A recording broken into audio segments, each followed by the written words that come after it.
দুরূদ শরীফের কি না ফজিলত, কি না বরকত। যতই আমরা দুরূদ শরীফ সম্পর্কে শুনি কিংবা পড়ি, ততই এটা আমাদের হৃদয়ে প্রভাব ফেলে। এটা এমন এক আমল যা প্রতিটা অবস্থায় কবুলযোগ্য। দুরূদ শরীফ রুহানিয়তের দরজা খুলে দেয়, আমলগুলোর মধ্যে সহায়তা করে, দুনিয়া ও আখিরাতের দুই জগতের সফলতার চাবিকাঠি হয়ে দাঁড়ায়। একবারের ঘটনা, এক বুজুর্গ দুরূদ শরীফ পড়ছিলেন। একজন তাকে জিজ্ঞেস করল, আপনি কি করছেন? তিনি হাসি মুখে বললেন, আমি দুরূদ শরীফ পড়ছি। তোমায় দেখে আমার যৌবনের দিনগুলো মনে পড়ে গেল। আমি তাকে জিজ্ঞেস করলাম, দুরূদ পাঠ করে আপনি কি পেয়েছেন? তখন তিনি চোখে অশ্রু এনে বললেন, শোনো, আমি আমার জীবনের একটি ঘটনা বলি। তিনি বললেন, আমি যখন দুবাই গিয়েছিলাম কাজের সন্ধানে, তখন কয়েক মাস যেতে না যেতেই আমার শরীর খুব খারাপ হয়ে পড়ে। ডাক্তার দেখালাম। তিনি কিছু টেস্ট করাতে বললেন। রিপোর্ট এলে আমি জানতে পারি আমি ক্যান্সারে আক্রান্ত। আমার মনে তখন যেন আকাশ ভেঙে পড়ল। বাড়ির অবস্থা ভালো ছিল না। বাবা মা ঋণ করে আমাকে পাঠিয়েছিল। আমি ভেবে কুল পাচ্ছিলাম না এখন কি করব। তিনি বললেন, 2 দিন কাঁদতে কাঁদতেই কেটে গেল। এরপর আবার রিপোর্ট নিতে গেলাম আর নিশ্চিন্ত হলাম আমার ক্যান্সার আছে।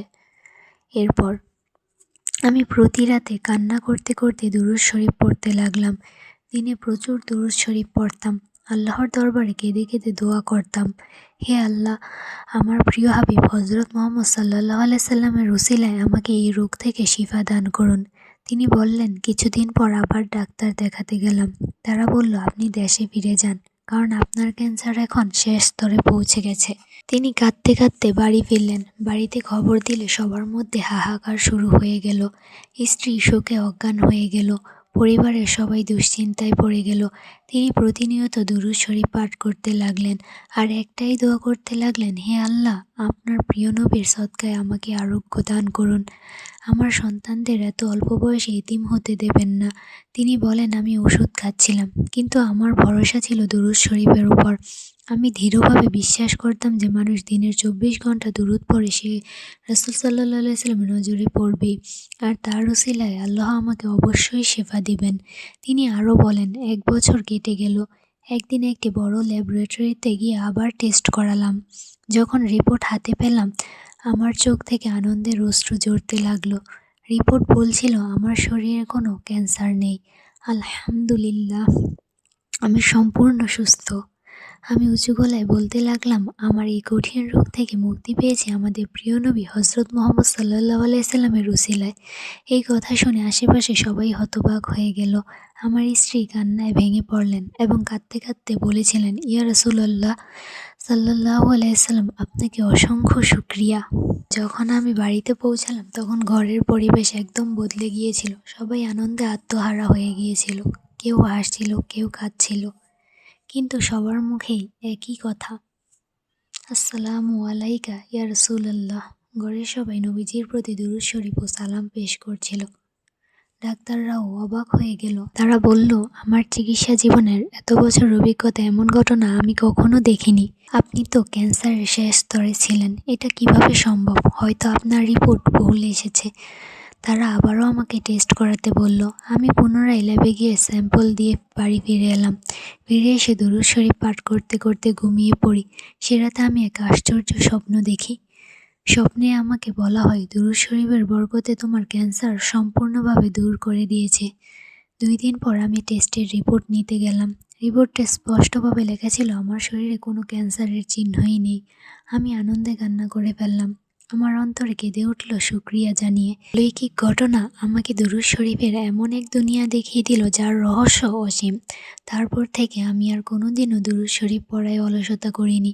আমি প্রতিদিন নবীজির দরবারে দুরূদ শরীফের হাদিয়া পেশ করি। এই ঘটনা আমাদের শরীফ শুধু একটি আমল নয়, বরং এটি এমন এক রুহানিয়াতি শক্তি যা আল্লাহ ও তার রাসূলের ভালোবাসা অর্জনের পথ। এটি বিপদের, রোগের, দুঃখ, দুর্দশা এমন এক আশ্রয় যা অলৌকিকভাবে আমাদের সাহায্য করে।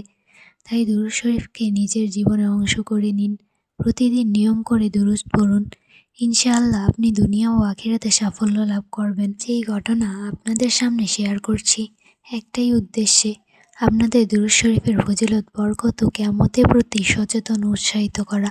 দুরূদ শরীফ এমন এক আমল যার সঙ্গে দোয়া করলে ফিরিয়ে দেওয়া হয় না। যখন একজন উম্মতি নবীজির উপর রহমত, সালাম ও বরকতের দোয়া করে, তখন আল্লাহ তাআলা কি সেই দোয়া ফিরিয়ে দিতে পারেন? এই জন্যই দুরূদ শরীফ কখনো ফিরিয়ে দেওয়া হয় না, বরং পাঠকারীর নিয়ত, শখ, মহব্বত ও আদব অনুযায়ী এর প্রভাব পাওয়া যায়। যে দুরূদ শরীফ পড়ে নিঃস্বার্থভাবে ত্যাগ ও ভালোবাসা দিয়ে, তার জন্য ক্যান্সারের মতন কঠিন রোগও আল্লাহর হুকুমে সেরে যায়। আর যে সন্দেহ নিয়ে পড়ে, সে হয়তো সামান্য সমস্যারও সমাধান পায় না। তাই দুরূদ শরীফ পড়ুন, কিন্তু পুরোপুরি বিশ্বাস নিয়ে, আকীদা নিয়ে, ভালোবাসা ও শ্রদ্ধা নিয়ে। দুরূদ শরীফ এমন এক আমল যা প্রত্যেক আমলে শুরু ও শেষে পড়া হয়, যাতে সেই আমল কবুল হয়। আর দুরূদ শরীফ পড়া মানুষ, সে নিজেই আল্লাহর কাছে প্রিয় হয়ে ওঠে। দুরূদ শরীফ পড়ুন, নিয়মিত পড়ুন, ভালোবাসা নিয়ে পড়ুন, কারণ এই দুরূদেই আছে আমাদের নাজাত, সফলতা ও রুহানিয়াতের চাবিকাঠি। এই দুরূদই আমাদের আল্লাহ ও রাসূল সাল্লাল্লাহু আলাইহি ওয়াসাল্লামের দরবারে পৌঁছে দিতে পারে। আল্লাহ আমাদের সবাইকে ভালোবাসা ও ইখলাসের সাথে দুরূদ শরীফ পাঠ করার তৌফিক দান করুক। আমিন।